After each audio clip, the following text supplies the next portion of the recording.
కొణిదెల పవన్ కళ్యాణ్ అనే నేను శాసనం ద్వారా నిర్మితమైన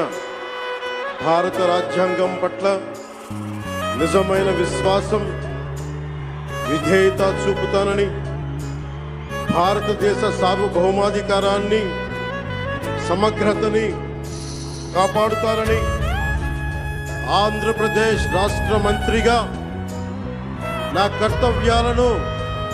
శ్రద్ధతో, అంతఃకరణ శుద్ధితో నిర్వహిస్తానని, భయం గాని, పక్షపాతం గాని, రాగద్వేషాలు గాని లేకుండా రాజ్యాంగాన్ని, శాసనాలని అనుసరించి ప్రజలందరికీ న్యాయం చేకూరుస్తానని దైవ సాక్షిగా ప్రమాణం చేస్తున్నాను. నేను